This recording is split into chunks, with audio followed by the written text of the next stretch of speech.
こんにちは、スクールの加藤です。日本とベトナムでゲームの会社を経営しておりまして、ゲームの専門家として活動しています。よろしくお願いいたします。これからゲームの開発を始めようと思っている方がよく直面している問題に、どんなゲームの開発から始めればよいかわからないというのがあると思います。これは初心者にとってとても重要な問題ですが、でもどうしてよいかわからないという方も多いですよね。この動画ではゲーム開発初心者の最初の開発におすすめのゲームについて解説いたします。まず答えから言ってしまいますが、それはハイパーカジュアルゲームです。効率よくゲーム開発スキルを身につけたいという方は、ハイパーカジュアルゲームの開発から始めると良いでしょう。ハイパーカジュアルゲームとは非常にシンプルな見た目とルールで構成されているゲームのことで、主にスマートフォンのアプリゲームと相性の良いスタイルのゲームです。せっかくゲーム開発を始めるならもっとリッチなゲームを作りたいなと思うかもしれません。しかし、ハイパーカジュアルゲームはシンプルであるがゆえに企画が簡単で開発期間も短くすることができます。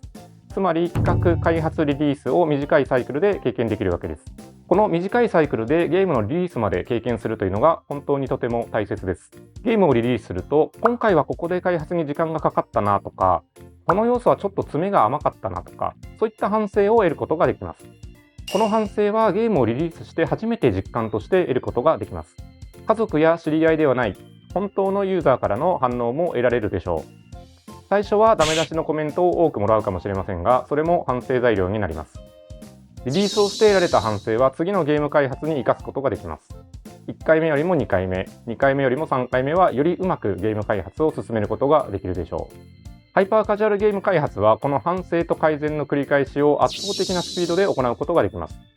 初期はこれを繰り返してゲーム開発に慣れてきたなと思ったら、もう少し大きなゲームの開発に挑戦するのがおすすめです。というわけで、これからゲームの開発を始める方は、ハイパーカジュアルゲームから始めることをお勧めしますが、大きなチームでゲーム開発を始めるのであれば、ハイパーカジュアルゲームというわけにはいかないと思いますし、どうしても開発したいゲームの企画があるとか、あるいはハイパーカジュアルゲームだけは性に合わないという場合は、ハイパーカジュアルゲームの開発から始めなくても良いと思います。そこはケースバイケースで考えてみてください。ゲームの開発は大変ですが、少しずつスキルを身につけることで、きっと作りたいゲームを作れるようになると思います。何かわからないことがあれば、コメントや X のダイレクトメール、Discord サーバーなどで質問を受け付けていますので、何でも気軽に聞いてくださいね。このチャンネルでは、インディーゲーム開発者の皆様の役に立つ情報を発信しています。よろしければ高評価とチャンネル登録をよろしくお願いいたします。最後までご覧いただきましてありがとうございました。